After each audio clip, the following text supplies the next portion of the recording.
Good evening, everyone. I'm John O'Loughlin. Welcome to my channel. It's called, what's it called tonight? It's called McDuff Lives 2, because we are on the backup channel tonight. And if you're here, you already know that. If you're not here, then maybe somebody will let you know. We now have 658 subscribers on the back channel. We have 7,000 exactly on the main channel. I'm going to stay on the back channel for a while until I get rid of one of these 2 strikes I have, because if I got one more strike, then the whole channel goes down. Anyway, that's the way it looks to me right now. Hey, David Underdown, thank you so much for coming back. It's only been 2 weeks this time, and lots happened. So let's Yeah, get caught up with each other. How are you tonight? I'm doing okay. I'm, happy to be here and glad that you're doing shows again. It's, obviously everybody, gets really concerned when there's a emergency with somebody. So I'm happy that you said just before that your wife's doing better and she got Yeah. great care. So I think I speak for everybody and I say we're very grateful for that. Thank you. And yeah, you're right. As I said to you before the show, she has gotten incredibly good care and really life-saving. There's no question about it. They've saved her life on Wednesday night. The EMTs and the helicopter crew, the emergency doctors and the cardiologist and the surgeons, everybody. Wow. So yeah, miraculously, she's home now and actually doing pretty good. We went for a little walk today. We did about a half a mile, and we'll be building up as she enters into a cardiac rehab program. But her spirits are good, and so that means mine are too. And I'm happy to get back to McDuff Lives here on YouTube and all the other channels that Neighborhood News Hour has hooked us up with, which we greatly appreciate. Um, so lots of stuff has been happening. The last time we were talking, we were kind of going on entering into the COVID variant. The next level of COVID variant. Um, right now, the election in California has apparently been going on today. What you've been, I've noticed, been keeping a very close watch on a number of other channels, especially Mark Kulak, and as have I. And Hmm. he basically today just kind of threw his hands up and said, this is starting to get too obvious. Yeah. Uh, these connections. Uh, you know what I'm saying is that there is the facts are starting to come out. We're in a race to get the facts out before something, the next whatever, the next big false flag or next big, disaster or, God forbid what they'll come up with next. But if we keep pushing, we're gonna. It's the only thing we can do. Yeah. So I ask you, what do you think? Are we making progress? And with regard to Mark's comments in particular, I have to say, I think, as I was saying the other night, so much of this is just fishy, fishy, fishy, fishy. And the reporting is abysmal, except for people like George, who are really digging into it. So, but you're somebody who has an incredible perspective on these things, and you spend a lot of time getting the background from the point of view of the corporations that are behind these things and the people behind the corporations. So I'd be Right. delighted to just turn it over to you and let you tell me what you've been working on.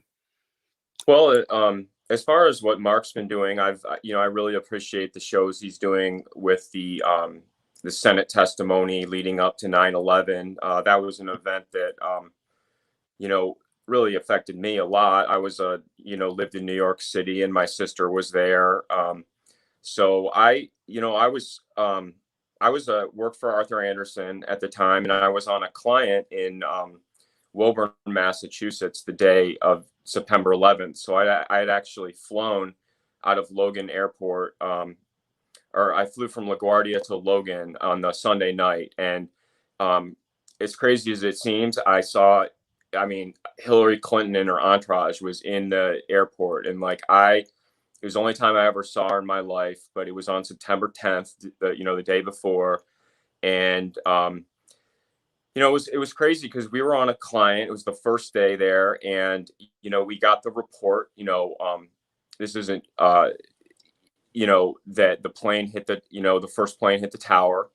And then, we, like most people though, who were, instantly went to the TV to start getting the coverage. We were on the first day on the client, and when you work in those engagements, you normally just have what's called the staff, which is the sort of the entry level people like I was, and then you have a senior who's like the next level. And that particular day, we had our manager that was there, and he was like just a real, axe to the grindstone guy, just like, look, we got to, just get over this and keep doing our audit. So we didn't. So it was crazy because we were in like a conference room the whole day. And then after, we were, obviously panicked because like my sister lived in New York City. None of the phones worked. Like I didn't know how anybody was, going to Boston College. I'd had a lot of friends that lived in New York. So that, and a lot of my friends from college, were from Long Island or Westchester, or Jersey or Connecticut. So there was a lot of roots in New York City. And so, it's just it was scary. And Mark's talking about the anthrax stuff, and to me, I really felt that because I was somebody going on the subway every day to work, and when I was in this city, and I don't know if people remember, but there were bomb scares, hourly. It seemed like people were getting evacuated from their buildings and all this stuff. So it was just a really, it was just scary. It was just a really scary time, and then to have just all the people that you would see walking down the street, just shattered faces everywhere you looked, just like it was just a horrible horrible environment. And the smell of the burning buildings, you could smell all the way. I lived up at 83rd and 3rd Street, so I was like 6 miles from ground zero, but you could still smell it, and it was just like a horrible thing. So to kind of go back and see some of these, Senate hearings where they're talking about these, anthrax being this great threat. That was something that I did feel like I remembered that. I know that Mark has made a point that in sort of going over the 9/11 that they've gotten away from the plane attacks to more of what the bio threat, and talking about that.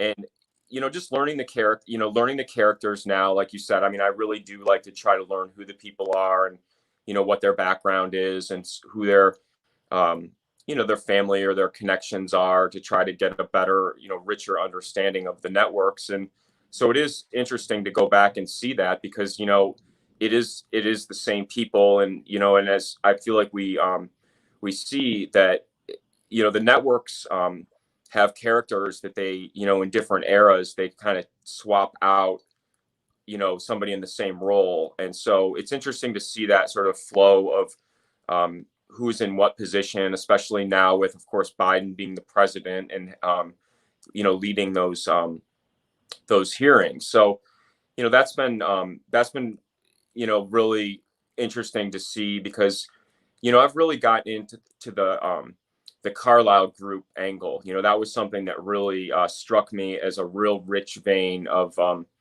a place to really focus, and for multiple reasons. When I first went to New York City when I was little, my mom used to always look at the Fodor's book, and we'd have all the sites and everything. We'd learn about everything we were going to go see, and so we would like read about it and study up, and then we would go. And one of the sites was the Carlyle Hotel. And she told me that was where our president used to entertain Marilyn Monroe. And I was like 5 years old or whatever. And she said, I just looked up to the top and couldn't imagine what that meant. But then, like, going back to now, though, and like learning that the Carlyle Group was named after the Carlyle Hotel. It had the JFK had the suite there, which, was famous for the Marilyn Monroe, but it also was his kind of New York White House, and they said he lived there for 10 years. There's the intrigue that JFK Jr.'s last meal was eaten at the Carlisle, and then you have the you have the Frank Carlucci, who's a character that I've really gotten into because I think he's just a critical person to understand. He's somebody that I never knew growing up. I didn't know him until about a couple months ago, and he, of course, was somebody that was in the Congo when Latrice Patrice. Patrice. It's not Matumbo. It's Lumumba. Lumumba. When he was assassinated, he was in the Congo. He, of course, we and I've been really I've been really intrigued by this. Henry Kissinger being at Camp King in 1946, and then having Reinhard Gehlen also go to Camp King in 1946 and starting the BND there. So that connection was really. Wait a minute. Did you say Carlucci was there? Carlucci was in Congo. Right. Okay. Who was it that you said was at? So Henry Kissinger was assigned to Camp King, which was like an interrogation center. This is in 1946. And then he, Reinhard Gehlen then was placed in Camp King as well. And that's where he started the BND. And from what I've gathered, the CIA was doing, they did the Ajax, which was the 53 coup of Iran, which, I feel like we all need to know about because, Iran is still the nuclear deal now is still a major topic, and what happened.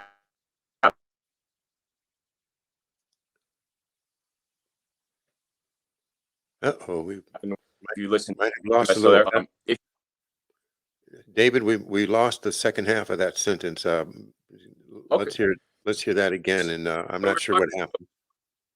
So basically, just learning about the initial kind of intelligence coups that happened. 1953 was Ajax, and that was Kim Roosevelt. And then he went to set up the Cairo station, and that's where Otto Skorzeny goes, who was, of course, the famous SS man that basically trained the Egyptian special forces there. And then the other character that ties into the Safari Club is this Camel Adam, who was the mentor to Turki al-Faisal. So George has been talking a lot about the Turki al-Faisal and the Bin Laden connection, but from what I can kind of gather, this Cairo station sort of became the center of operations for the Safari Club, and a lot of the sort of the Middle East was it seems like it kind of was based out of there. So Carlucci was somebody that was in that that African, sort of Egyptian group as far as being a young CIA guy. And then, of course, he later, goes into finance and becomes the head of the Carlyle Group. And he's also on the board of companies like General Dynamics, which is, that's intriguing as far as the I.B. Hale was the head of security for General Dynamics in Fort Worth. And then he was also the head of Wackenhut, which was, became the G4S, which George has talked a lot about the PTEC, being the contractor as far as a lot of these like September 11th stuff. So there's a lot of connections there. And then he also was the one that hosted the Bin Laden family on the day of 9/11. That the story that we all heard was that, well, I mean, I don't even know what people heard. I mean, I feel like, people thought of Bin Laden as this, terrorist. He was promoted as the sort of leader of this Al-Qaeda movement. And, we didn't get much background. I don't think people knew that his family was, Saudi Bin Laden Construction Group, which is historically partnered with, with Bechtel, and Bechtel, of course, was the great pipeline builder for for Standard Oil of California. And that's, ties right into McDuff's rival, George Shultz, who was an executive at Bechtel, and, John McCone, who, again, George has said with the JFK, that it's critical information to understand John McCone and his memo regarding Lee Harvey Oswald. But McCone was a Bechtel founder, and he also, was an ITT consultant too, which, again, when you get into these South American coups, that was ITT was, a contributor to those operations as well.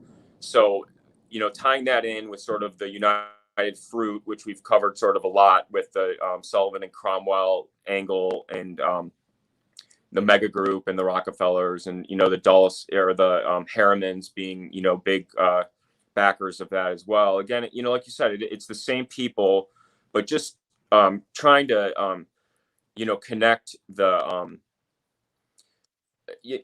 always trying to figure out what the motive is for these these big actions, because when you do like a obviously like a September 11th, I mean, we know we sort of changed our security system after that. Got the the NSA was developed out of that. And, but, I feel like the security is one angle, but there's always a profit motive too, or, and George has talked about how, his theory is that it was an Enron cover up, which again goes right back to Carlyle Group, because James Baker was the counsel for Enron, and he was also a Carlyle Group chief counsel. And the in 2003 or 5, they bought Kinder Morgan, which was the pipeline company that was part of the fallout of Enron. So just trying to kind of tie the history of the pipelines, being this great strategic asset, sort of tying into the Churchill wanting to change the Royal Navy into a petroleum-based fleet as opposed to coal, and then basically setting up filling stations around the world where they could have access to fuel. That was, to me, what a lot of the Vietnam was, because we talked about Zapata oil being this this offshore kind of super cycle change in petroleum technology, being able to now tap into resources that are underwater as opposed to going through rock and land.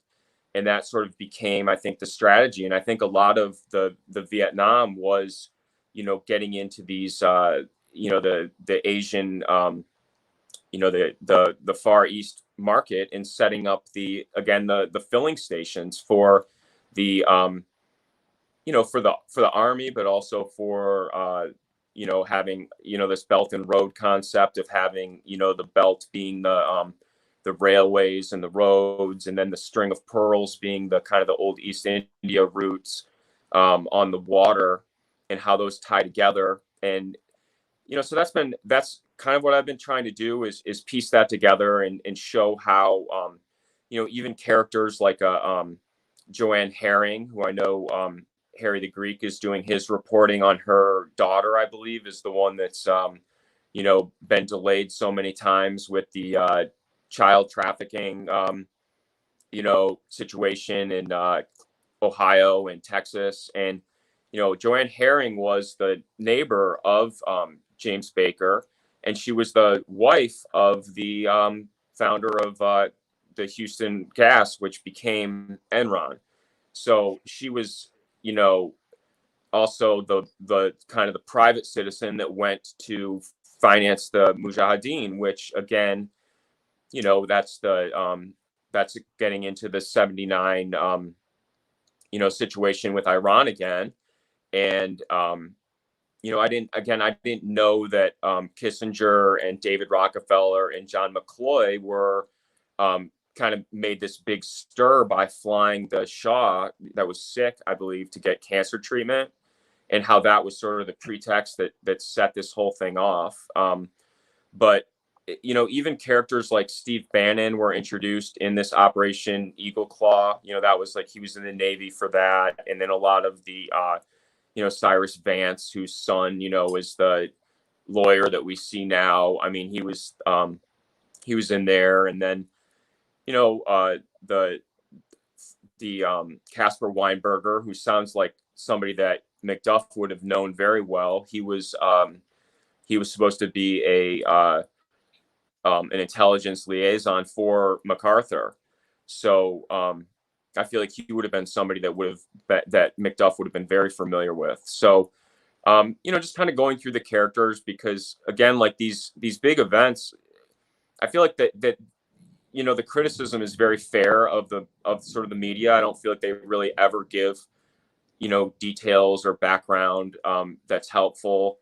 It's just a lot of kind of reaction and shocking you with hypocrisy or, this or that. And, so I that's why George was so appealing to me, is because I felt like he gave so much information, so much background. It was just really inspiring to want to really learn the networks at that level. So that's what I've been trying to do. Great stuff. And you've gotten really good at tying all that stuff together in a putting a bow on it in about 15 minutes, and that's a real service, because as you say, everybody should know this stuff, but it's very hard to find, and it takes hours and hours to put it together. You've put in the time now, and you've got a great way of putting it together. So thank you for that, and congratulations on that. And it looks like George Webb is in the chat room tonight. So shout out to George. And and another shout out, please, to Harry the Greek, who continues to do great work at his blog called brassballs.blog. Remember to check him out and support his work as well. Mm-hmm. Fabulous. Well, I want to get into one of my subjects of the past couple of weeks, and that is there a war going on within the deep state right now? Because as you know, my father was, I didn't know this until I did my research, and it took a long time for me to get to a point where I really believed it. But the FBI and the CIA were at war. There was nothing friendly about it at all. They might have cooperated, when they needed to, and but for all intents and purposes, this is war, and that was the case back then. Now, what I'm thinking is, now as you look at the characters that you've just gone through, and we can certainly say, well, Standard Oil and George P. Schultz, they're on the same side. Mm-hmm. Anybody established from the Eastern establishment and the Rockefellers are generally going to be on the same side with each other, I think. But then there's other players involved, and I wonder what you think about. Can you identify, the this team and that team? Can you say, well, here's the Bengals and here's the Browns, or anything like that about? Tried to You know do what I'm that, saying? but I do think that one of the things that really is a hard thing to overcome is to want it to be a showdown between two teams, and I just don't feel like that's the case. I feel like it's always I look at the X2 system that Churchill set up, which was the double cross system, where it's like a you just Explain try cutthroat cutthroat poker or cutthroat cribbage. it. Yeah. I think that's a much better way of looking at it as far as the relationships. It's I don't know. It's there's always a lot of people want to blame like certain countries, and as much as like the characters from those places probably do deserve a lot of the focus. I always think of it as the intelligence services, like it's more interesting to me, like where they come from, how they got set up, and because I think of it as a lot of franchises are the same thing. Like the Five Eyes, I think, is the model that it's a group effort. And one of the things I just recently sort of discovered was this SCL group, which is the British, sort of influence operation group that the Mercers were partnered with Steve Bannon. This is also the one that Eric Prince was part of through Frontier Services. And this is the Alexander Nix group. And he, of course, like dates a royal, or his girlfriend is a Windsor, and very tied in with the royal families. And he's sort of running this Cambridge Analytica, which to me, it is the Cambridge Five. It's the same group. And, if you just go to the, Cambridge University and Harvard being in Cambridge, I mean, it's the same link, from as far as the OSS group that partnered with, it's the same Stevenson, Donovan group that kind of brought that franchise, from London, where they, were for World War II. And then they bring it to the Rockefeller Center in New York. And then they have their training up in on Lake Ontario in Canada, where, the Camp X.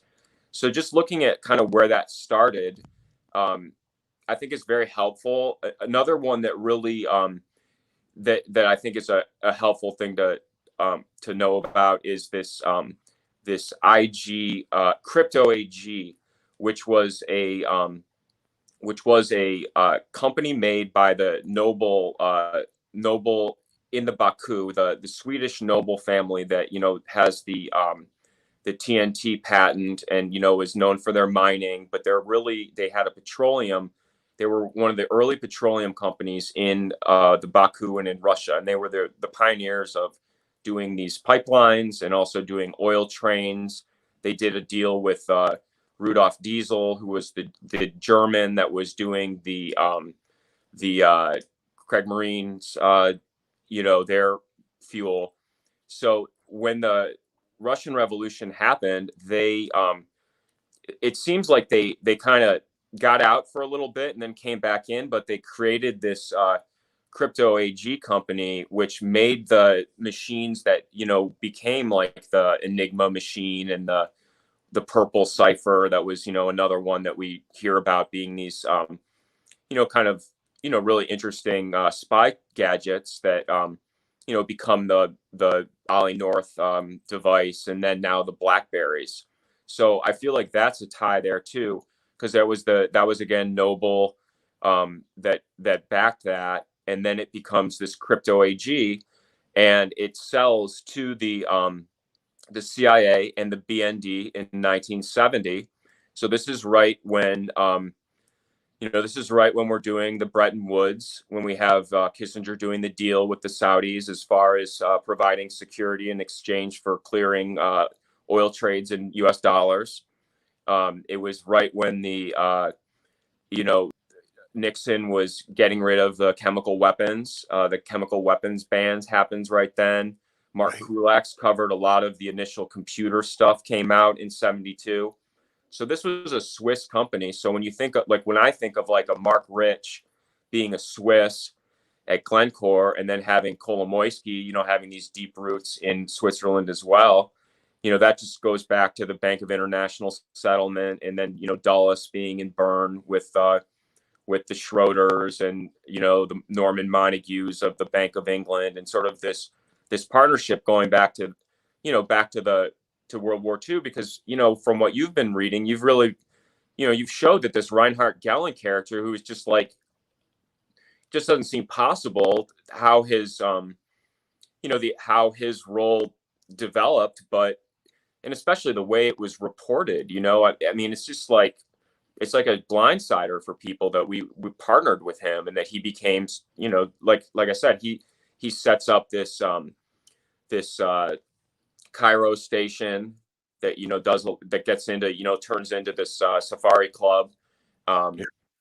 So and then of course the Safari Club was the genesis of the BCCI Bank, which I was looking at sort of the banking relationships, and you've read the books about Nugan Hand, which was a previous edition of that. And then also the Castle Bank and Trust is another one that, it's like a shell game, but, trying to at least pin the companies to study and get to know them so that, a lot of the distractions, you can avoid them or just like easily dismiss them as being a distraction so that you can kind of focus on the real networks. Because the Castle Bank and Trust was Paul Hallowell's, and we know Paul Hallowell was the Hallowell Plan, so that was again another real black eye in the history of the U.S. is the Hallowell Plan. So that's something that it's you hate reporting it because everybody wants to be America.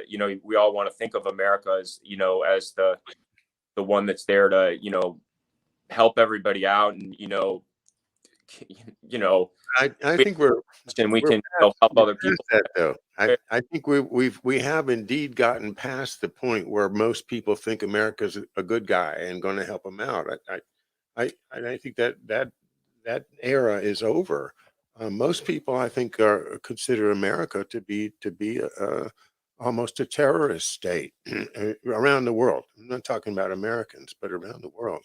We have a terrible reputation, and the only people that really support us are the ones that we do the fighting for, like the British Commonwealth and Great Britain.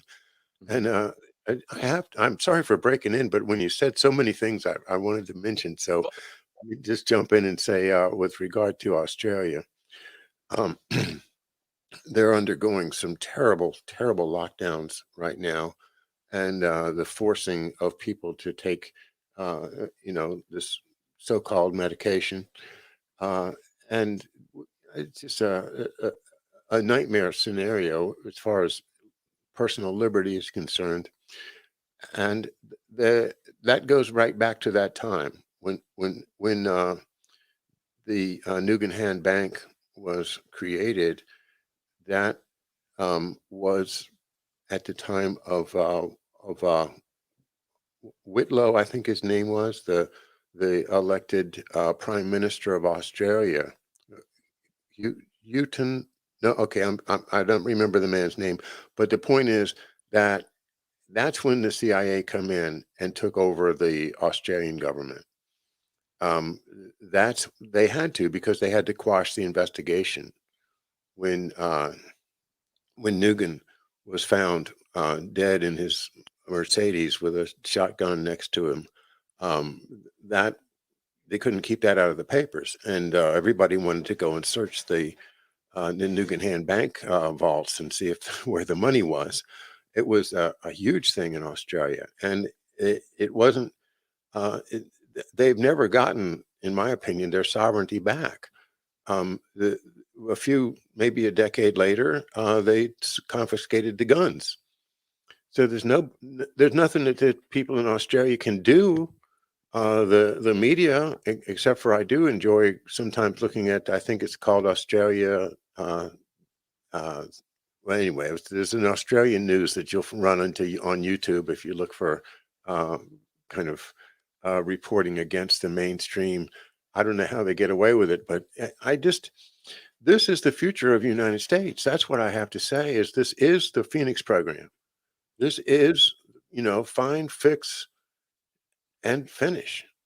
This is the Phoenix program coming home to roost. It's coming home to Australia. My God, we're brothers in arms in my dad's era.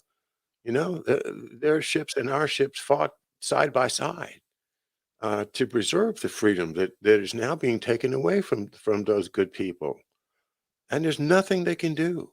There's nothing they can do except for just hopefully that just by popular demonstration they can make a difference. There certainly are a lot of demonstrations going on in Europe, but it's not reported in the mainstream here. I do notice it because I follow some European folks on Twitter. But if you don't look for this stuff, you're not going to find it. Um, I just had to get in there on this idea of these banks because that's how they do it. They get a bank, and then they get investors to go in there, like American servicemen who put their savings in these banks, and they don't care. The people that run the bank, they're working for the big game. But I did want to say one other thing in defense of Paul Hallowell, and I don't think anybody's ever said anything in defense of Paul Hallowell that in a long time. So let me just say this: he started during the war, during World War II. We were heavily invested in the nationalist Chinese Chiang Kai-shek side, fighting against the Japanese when they fought. But we thought that they were the ones, they were our guys. We wanted them to win. And our military got close to them. Some of our military did, and they really wanted them to win. Well, the currency in that era, in that time, when China had been at war for various reasons for 100 years, the currency was opium. That's what you get paid with. And if that's what you need to run an army to defeat the Japanese Empire, then it's just like General Peers said, General Ralph Peers, Peers, who later became one of my dad's bosses at Saxa. He said, if it takes opium to win the war, we'll use opium to win the war. It's not a hard question. And I agree. I agree. But the problem is that they were making so god much money, and the pipelines, the rat lines, the whole business system is all set up. And boy, old Uncle Alan Dulles can sure use some more money for some more operations. So why should we stop? That's where the Hallowell Plan is.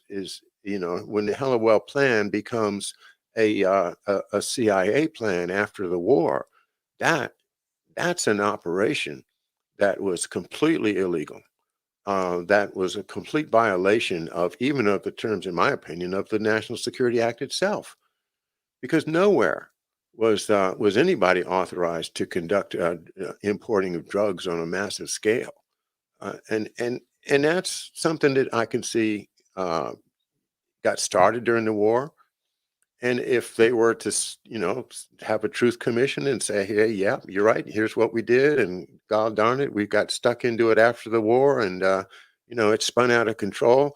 I don't see why anybody would have to get prosecuted and go to jail, because it did start. This is one of the benefits that I also get from the Yankee and Cowboy War by Carl Oglesby, which I read a number of excerpts from. There's 4 excerpts of it on my channel if you want to listen. And the point is, during that war, we undertook we have 3 major problems with our country, with our system. The American system is impaired by number one, the allegiance of our New England aristocracy to Britain, their ties and financial history that favors more the British than it does to this country. Number 2, the Roosevelt administration's decision to make a deal with organized crime to protect the ports, and that, of course, is carried into the invasion of Sicily, with Luciano then getting deported to Sicily, and the mafia being completely re-empowered, as the Godfather movies tell us. And that was all done with the government permission. And we are the country that has to absorb this. We have to recognize that we did this. Our shipping industry, our wealth did come from British Empire trading before the Revolution and after the Revolution, and especially in the New Rhode Island, Boston, the shipping communities, and Baltimore as well. But now, on top of that, you have the allegiance to old European royalty. You have the making a deal with the mafia, and what was the third one? I don't remember what the third one was right now, but you can see that we've compromised ourselves. Whether you say President Roosevelt did it, whether you say, Hallowell did it, whether you say Dulles did it, at this point, I think that I agree with your point is that we have to face that we're not a perfect country. And we may not have been able to survive if we had just put our eyes on perfection as opposed to survival in times of war. But now we have to turn around and look at this amazing disaster that's happened to our country since that war. Yeah. Because when we won that war, we were the number one country in the world, no question about it. Hmm. And how did we get from that to now the greatest debtor country in the world, a country that's literally being sold off to foreign interest right and left as we speak? How did we get from that to now? And that's a huge, complicated story that we're all trying to tell. So, yeah, I do think that if we don't understand the Hallowell Plan, we don't understand how our government has been compromised by these deals that have been made on behalf of the clients of the CIA, the clients of Sullivan and Cromwell, and not on behalf of the American people. And we just got to get it into our history books and say we can do better than that in the future. We're going to have to change this. Excuse me for ranting, but you really got me started there. Yeah. Well, I mean, I look at where we are now, and we have, former presidents that are basically lecturing us about how white nationalists are, a greater risk or as bad of a risk as the terrorists on 9/11. And, again, it's like, it's hard for me to accept that because, I was somebody that, on the January 6th stuff, like I knew it was, I didn't want anything to do with it. I was afraid. I thought it was going to be Medellin then, or the Tiananmen Square. The one of the things that really bothers me is the way they talk about the Buffalo Man, Buffalo Shaman, being this great threat, this terrible threat. But then they also now give us you know, the guys that basically, the guys on a truck that go in and take Kabul and take over Afghanistan, and that entire war was just basically just flushed because they couldn't hold the city. So to me, like seeing that, what they're almost baiting people to be like, hey, if you just get a bunch of your buddies on the back of your pickup truck, you can go and take the Capitol. Well, I look at it as I think of the General Grange has got a plan for that when we went to Mech War, and this is the Benghazi story where we go to the, drones and all this stuff. And to me, that's what's coming, that's what maybe this Saturday or whatever. Like I always think the worst, as far as the snipers there, I mean, are they going to be people snipers? Are they going to be drone snipers? I mean, they've made movies about, autonomous, snipers and things like that. So again, it's like, I feel like they're really softening people up to be like, oh, like, there's no defense. And they interview these Capitol Police guys, with the neck tattoos and everything, and play them up as, heroes that saved the country. But, to me, that's just saying, hey, like we don't have that good of defenses. We have all of this budget for security, but apparently it doesn't have any effect at, controlling, protecting the Capitol and, or, having any kind of vetting. I mean, I feel like we have all of these intelligence services that are supposed to be, monitoring us at all times, but it just seems like they're making the environment like, oh, it's just like the JV team's in charge. But I don't think that's the case. I think we do have all of the sophisticated equipment. And I think they could, take anybody out with a text, as easily as they wanted to. I just feel like that's just the way we have it. That's the way they have, so there's nothing that you can do, but to have, to have George Bush saying how, I don't know, that white nationalists, kind of backing up again, like what our FBI director said. And, it's all the top people that say it. So it's just, to me, like, like analyzing it, it's very, I don't know what to make of it. It's like, I feel like I can't tell the difference between reality and fantasy because it just is so extreme that it's like, how could this be? Like we have all these agencies that are here to protect us and they're so equipped and trained. And, the people that you meet that are in these organizations are, they're dedicated and, work hard. And, so to make them, basically clown the whole system is, I don't get it. And it scares me though, because it does feel like they're making it seem like, you know, the whole, act weak when you're strong kind of move. And that really makes me uncomfortable because again, like the January 6th thing was just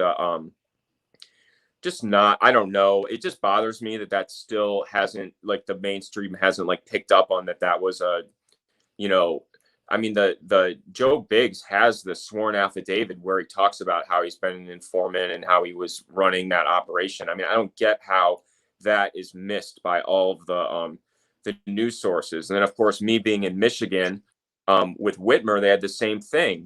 Heading into the election, they had the kidnapping plot that was, FBI informant. So again, it's like the same thing over and over again. And then, of course, the guy that was running the FBI that was in charge for that then got promoted to the Capitol for the January 6th thing. So again, it's the same characters, but the fact that it seems like people can't pick that up, like it's hard for me because I always want to build off stuff and learn more and try to make the network better. But I feel like you spin your wheels a lot and you're just like constantly building the same, pouring the same foundation over and over again. And even when you do it, it doesn't seem to connect with anybody. So But I hope it does, but I just do it based on my family, because I feel like I am very unrelatable to my family right now because there's so much stuff that really upsets me deeply. I mean, I really get,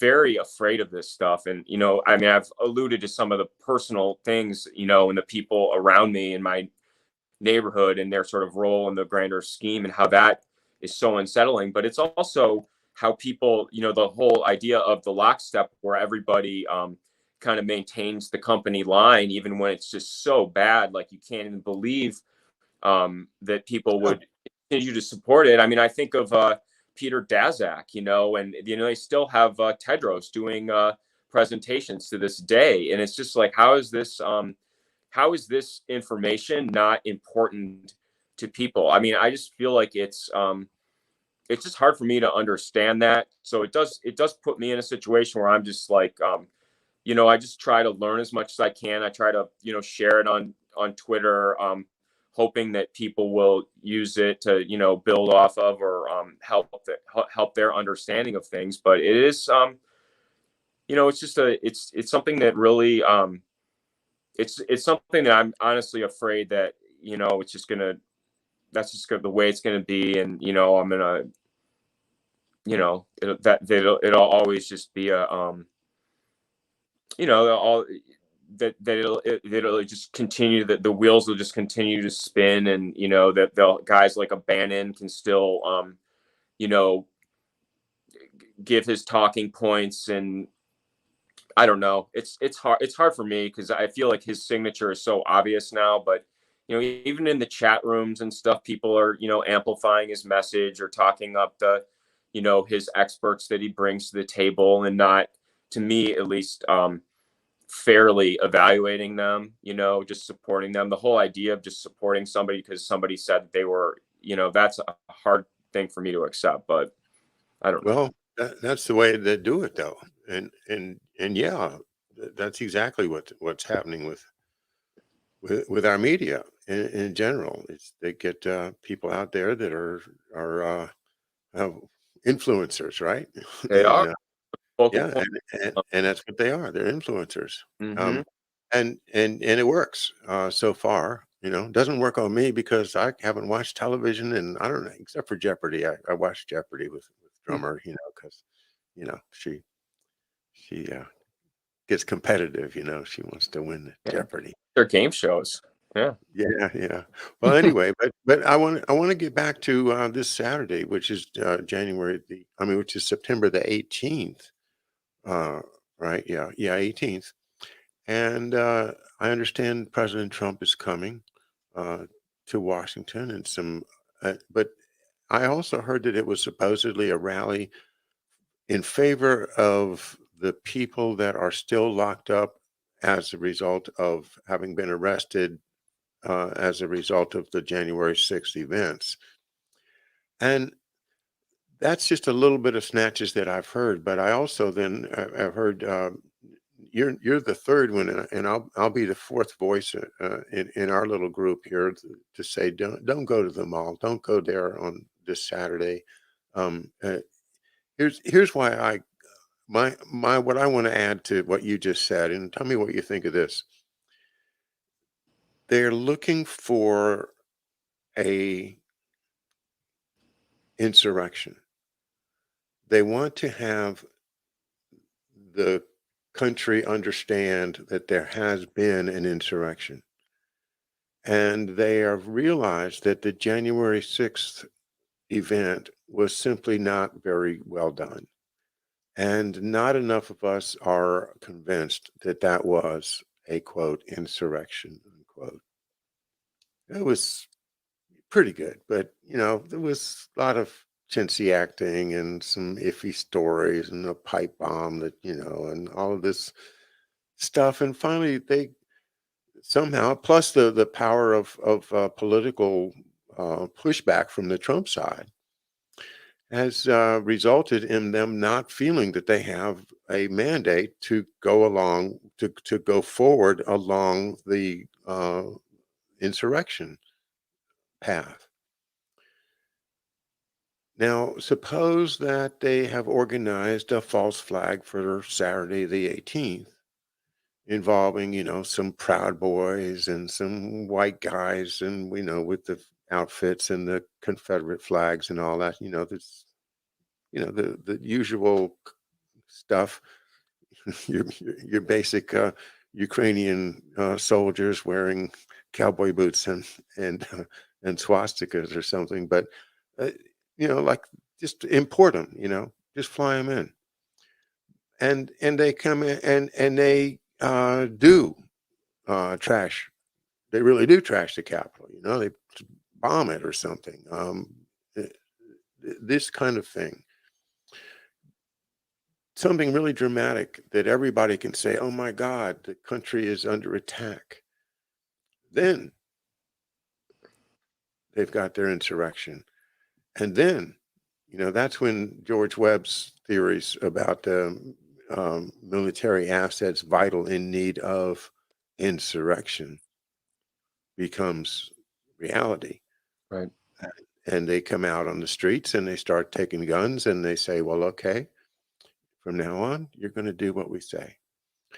Um, that if that frightens you, I'm sorry, but I've been on this earth for a while, and I'm telling you, if it's not something that I'm frightened of. What I'm more frightened of is that the people of this country are going to sleep through the whole thing and just wake up and say, oh well, dang, I guess Benjamin Franklin was right, the whole thing about republic if you can keep it, and we went to Yeah. sleep in the eternal vigilance, and oh well, we blew it.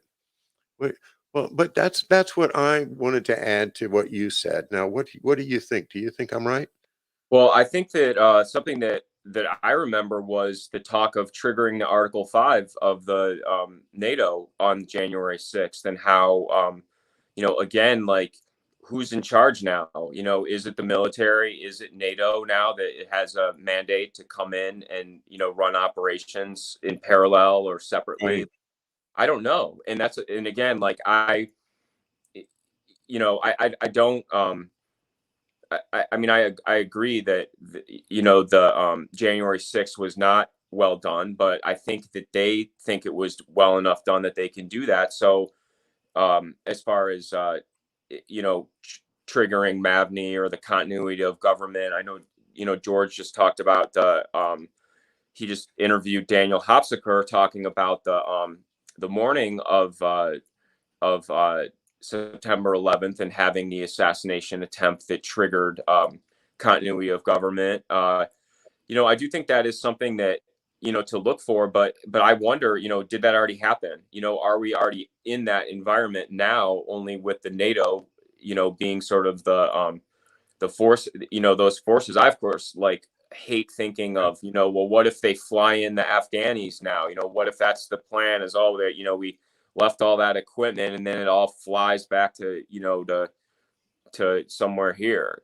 That's what I'm afraid of, because again, like the whole idea of, a couple guys in a truck taking down Kabul or whatever is, the guys, again, released from Gitmo, like the guy that's like the Secretary of State is a wanted terrorist on the, for a bombing.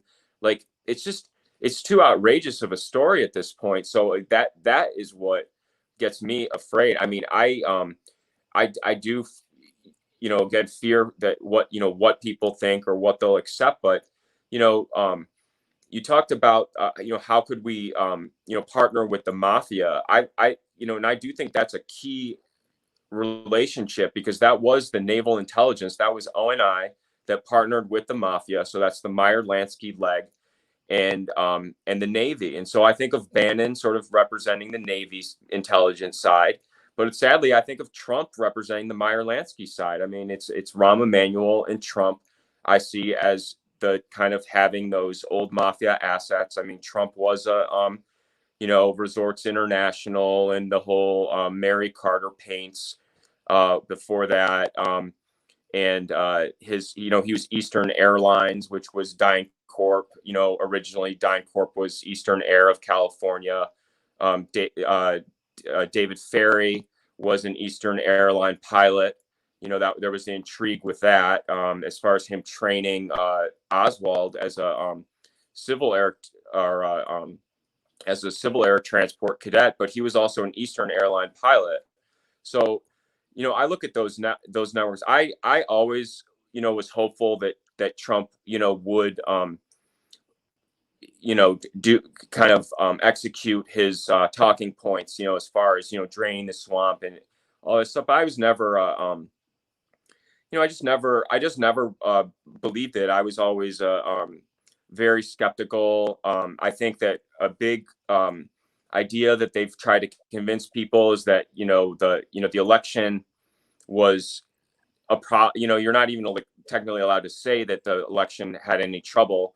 But to me, I don't see enough difference between the characters. I mean, I know they're branded very strongly, but I've just always seen, again, like he had he was in the relationship with the Khashoggi yacht. He was an owner of that yacht. So again, it's like, he was the Apprentice is an NBC show. We know NBC's the Rockefeller Center, all that stuff. So I've always been a skeptic. I'm hopeful, but then Trump goes out and gives a speech for the Unification Church, which is the Moonies, and I got slapped my forehead. okay. What the heck was he thinking? Well, Money? Is that what it was? his uncle is the one that went into the we talked about that, the New Yorker hotel where Tesla lived. John Trump is the one that went in, working for Vannevar Bush at MIT, that went to the hotel to get the Tesla patents or whatever. So the Trump family is also, they're Heinzes. They're from the same part of Germany. He's blood related to the Heinz family. So again, you've got Chris Heinz being a character with Hunter Biden and Devin Archer, all the Burisma guys. And then you've got Cofer Black as sort of their mentor. Cofer Black's mentor was Ted Shackley. Ted Shackley was the guy that was the Safari Club guy. So again, it's the same people. And again, Don Jr. is dating the ex-wife of Gavin Newsom, who, so it's like they're all connected. So I don't know, how much difference there is in all these characters. I mean, I know nobody wants to hear that there isn't a good guy out there, but I've always felt like there is nobody out there. And it's just like, that's why I hope that our message can be, heard by a lot of people, because I feel like people need to hear the real story so that they can be like, look, like what we have now is has a lot of problems, like widespread, deep problems. And like like you said, you don't want to give up everything, because we do have the Constitution, which is a a system that people fought for, and it is a great idea and the concept of it. But we're in a really bad spot, and I've always had this sad theory that the whole Cold War was a tank, build up all the arsenal, build, do the big military build up for 70 years, then you collapse the Russians, right? And then 20 years later you collapse America. And I don't want us to be at the stage where Yeltsin's in his Speedo on the beach or whatever, drunk. But I feel like we're at the drunk on the beach in a Speedo phase, and have been for a while. And it just is really, I don't, just being one person. I mean, I feel like this group is very talented and skilled and everything. And that's why it's frustrating that I just don't see like a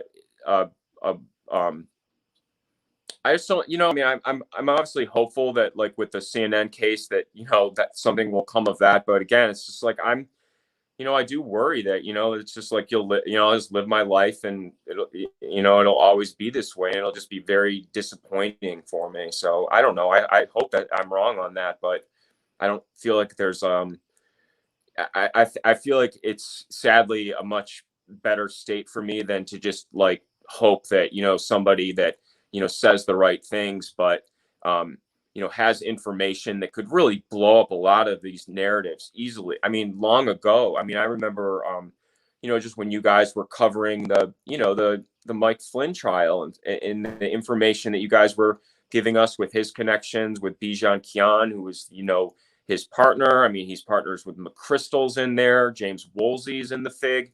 I mean, it's the whole group is there, and then they're also partnered with Bannon and the Mercers, who are partnered with Cambridge Analytica. I mean, so it's just, again, it's just the same OSS kind of grouping. It just goes back, and the idea of hoping that somebody's like gonna break out of that system. I'm hopeful it happens, but it just, that the evidence just, it doesn't feel good to me. Tip O'Neill once said, all politics is local. That sounds kind of hollow and quaint to us today, but the fact is, it really is. And if you don't have local politics, then you don't have any politics at all, really. Because if you're not engaged with your community and your local government, then you have given up all of your power. You would like to think you have some power when you vote for the president or something, but it's nothing. The, things need to be done at a local level. We have to, as Mark Kulak says so well, we have to concentrate on what's most important, and that is family, as you emphasize, is family, community, your faith, things you support, things that you believe in, things that you think are worthwhile to spend your time on earth doing. And we have to realize that it's not all on our shoulders all the time, but we have a duty to push forward, and that's what you're doing. And you've made an incredible contribution. So just keep doing what you're doing, and keep joining me here on McDuff Lives. Catherine and I are working on some projects to invigorate our group. I will just leave a little hint that she and I are cooking up some interesting things for screamingospreys.com. And I really do appreciate your being with me tonight. I would like to delve into a lot of that stuff more deeply, but I think I'm going to have to call it a night. I'm getting a little bit sleepy. Okay. Oh, look at that. Look at that. There's one of our Ospreys there. I think this is at the Chesapeake Osprey Center. Anyway, beautiful. So that's the website, Screaming Ospreys. It's kind of under construction right now, so don't expect much. But in a couple of days, we should have something interesting. Uh, Let's see, what's that? Is that your Twitter page, David? Mm-hmm. Cool. All right. And folks, if you haven't signed up for David's Twitter, you got to, just, even if you're not a Twitter person, just sign up for it. You learn something every time you look at it. It's really is a tremendous. And you talk about repetition. It takes repetition. My goodness, I mean, I've been hearing all these names for 10 years now, and I still, don't get them all sorted out right. From a McCord to McCain to McCone to, Yeah. they all can run together. Oh, speaking of running together, yeah, that they are. There's Rudy, his buddy. Yeah, and I am happy to hear you say that you don't see any heroes. Bravo. Well said. I don't see any heroes either. And I certainly don't see any heroes on our political scene. I don't see any heroes, and that video I referred to a week ago, where I played a portion of it, where the man had put together a slideshow of maybe 100 or more of the Hollywood stars, and they all have got the hand over the eye, or that funny hand signal, Yeah. or the thing. I mean, they're all in the club, Mm-hmm. and they all are sworn, to not speak. And so now that's something that we can take, and we can say, "Hey, I don't think I want to go see that movie. I don't want to put my money into that Netflix show. I don't want to spend my time of my life watching these frauds that are insiders on us on a corrupt, satanic, secret society.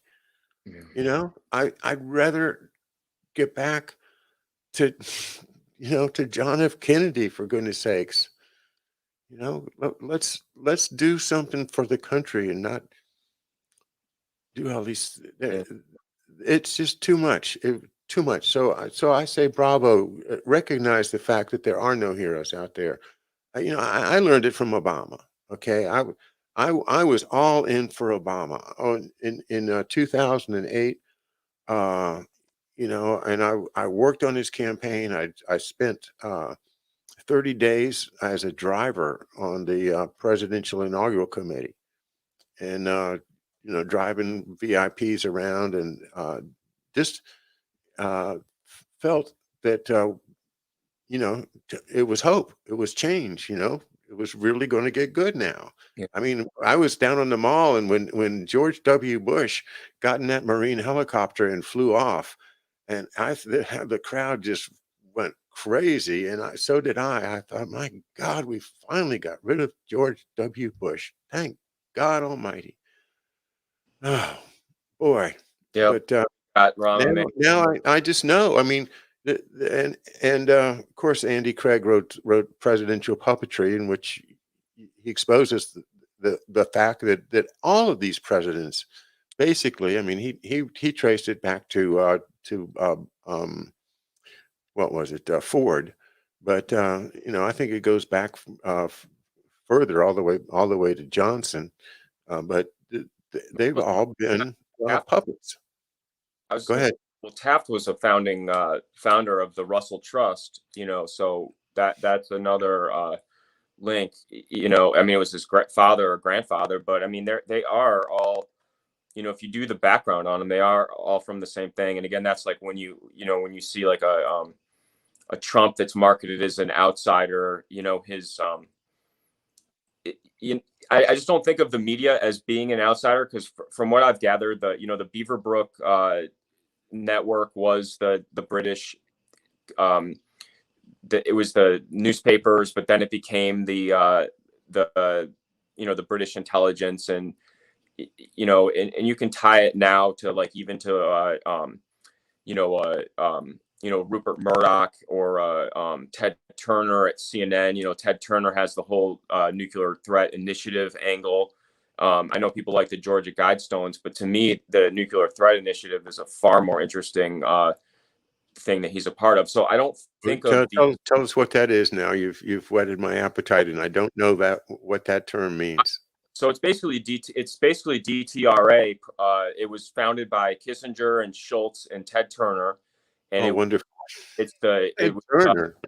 and Warren Buffett was the one that, his contribution to start the uranium bank in Kazakhstan was through the vehicle of NTI. So you've got those characters in there, and they're all partnered with the WHO and the CDC, and they have a whole mission of doing the medical surveillance, and not, and again it mirrors the whole story, because it's it starts off with the the Nunn and Lugar Act, and Nunn was also one of the founders of the Nuclear Threat Initiative. So they're all in the same group. So I mean, I think going back, like Henry Luce is a character that was Time Magazine. He was a real big operator, and then you had the whole Hearst and Pulitzer kind of rivalry.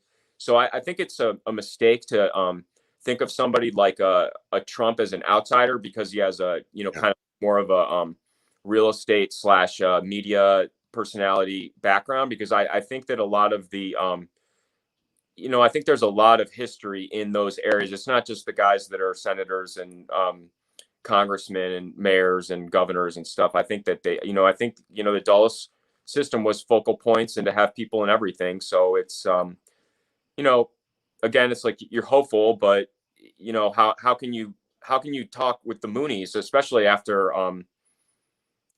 the patient 31 super spreader with the Shannon-Chi and all of the Harry Harris angle. I mean, Mike Flynn went to, was released, to go to Korea. He had his Emmett Sullivan, was giving him the hardest time. And you read any conservative coverage, and it's, oh, he's getting a raw deal and he's getting screwed because he's a Trump guy, right? But he let him go to Korea, I think, for December of 2019. So that's highly suspicious. And his brother is a NATO head of NATO in like the Eastern Front. So again, it's like they're all grouped together, trying to pick one person out as the one fighting it all. I think is a huge mistake.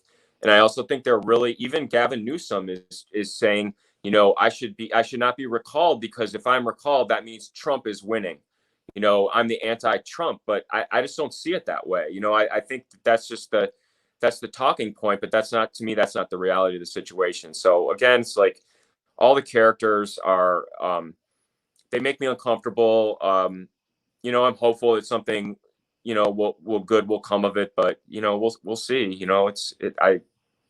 We have to we keep refining our message. We keep getting better at it. And we do repeat it. I mean, that's what they do, Mhm. tell the big lie, Yep. repeat the big lie often enough and everybody will believe it. Well, that also works for the truth if you can find it. Mhm. And, you know, we can do this. We must do this. We don't have a choice. I don't have a choice. And that's, well, thanks for staying late. Yeah. I think we should schedule these for 90 minutes the next time, because I think it takes a half hour for my brain to start catching up to yours. Well, I'm always happy to be on for any time. So thank you so much for having me. Oh, it's a great pleasure. Thanks everybody for being with us, and have a good night.